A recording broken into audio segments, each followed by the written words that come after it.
You can sidestep in Tekken just by tapping up or down. While this sounds easy, for newcomers, successfully doing a sidestep in a real match can be one of the hardest things to learn.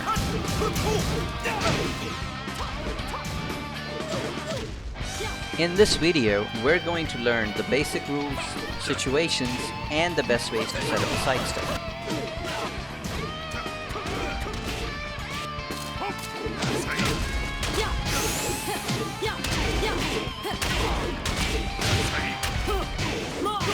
Perfect.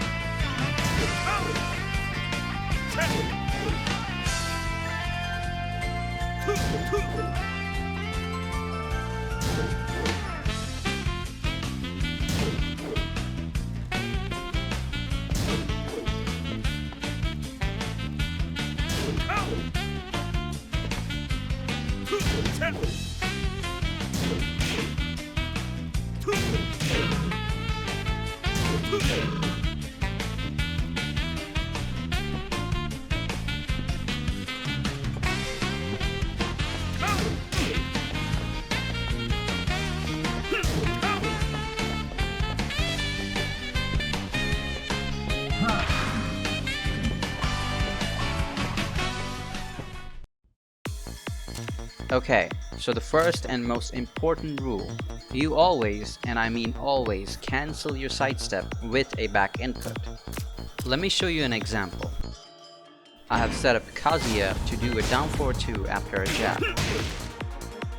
See here what happens if I don't hold back.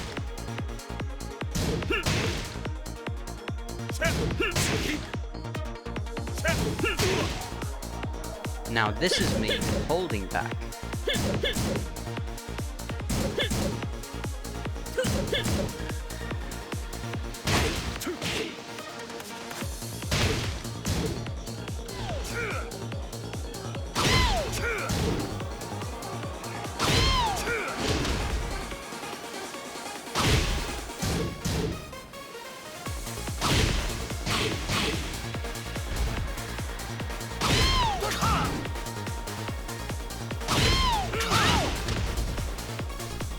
Now there will be situations where you have to hold down back, down forward, or even a forward to get the best result. But just holding back is going to apply for more than 90% of the instances in the game, and it's a great place to start.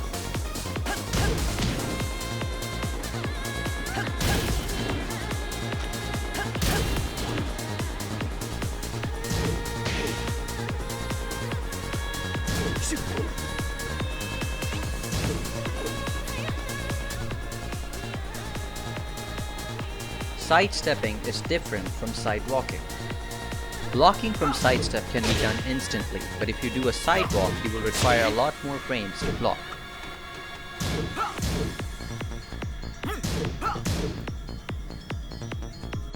Here is an example. If Shaheen does a down forward 1 into another down forward 1, you can step block it, but his down forward 1 is only -1, so he can keep pressuring you. If you want to make the second down forward 1 whiff, you have to sidewalk left and punish it.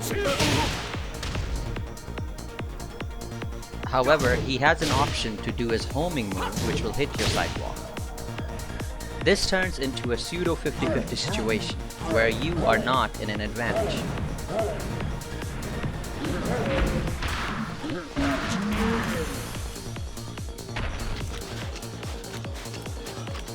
From crouch, you can only sidestep using up. In Tekken, a lot of characters have moves designed to leave you in crouching to restrict your movement. This creates an interesting P1 versus P2 side dynamic offline. Characters like Kazumi benefit from P2 side compared to P1.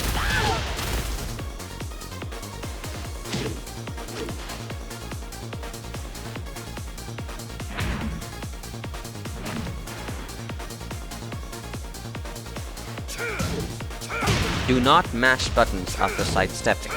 Doing any attack extends your hitbox. You might be able to beat jabs and down forward ones, but any slower moves your opponent does can counter hit here. An example can be Brian's forward 3, which realigns and counter hits even if I'm doing only a sidestep 1 jab. Only after confirming the whiff, you should go for the punish.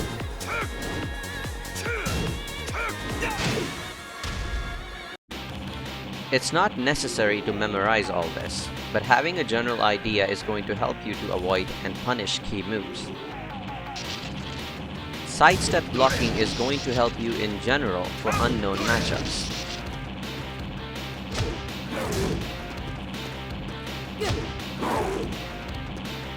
But please do not blindly sidewalk to a character's strong side.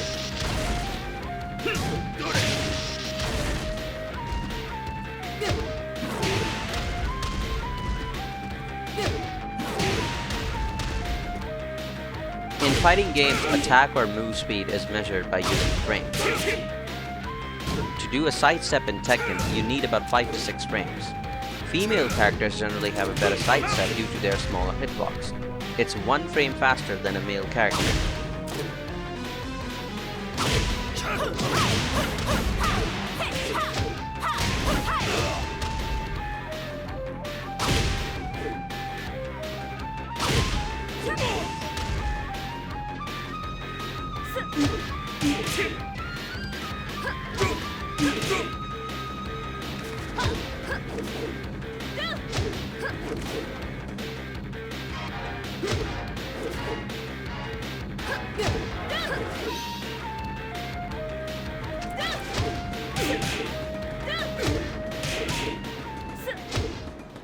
Okay, so now let's explore what you will be facing in the real match.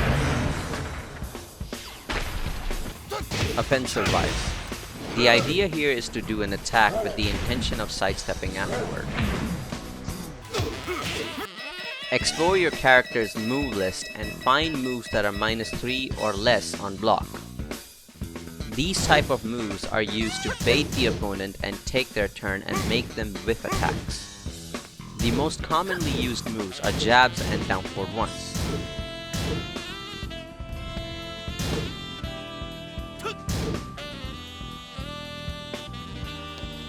Neutral.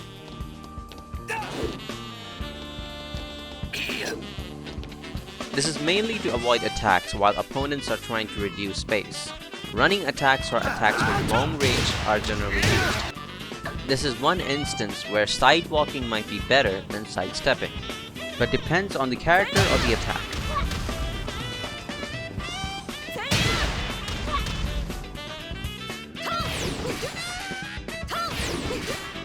But make sure you time it and sidestep or walk accordingly to the weak side.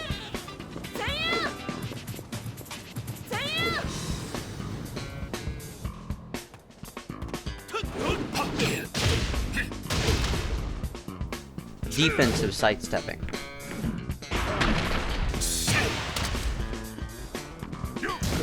This is going to be the hardest one of the bunch. The more you play, the better you're gonna get at it. The opponent is the one with the plus frames, and it requires you to know the opponent's character and his setups to properly defend against it.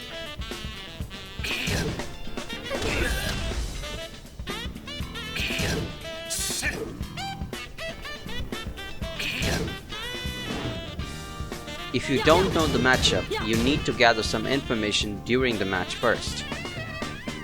After the opponent gained their plus frames, you need to see what he's doing next.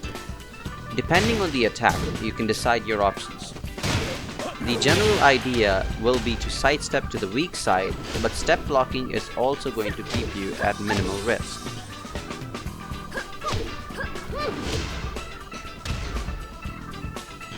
And again, don't sidewalk blindly to any side. You're gonna eat launchers otherwise.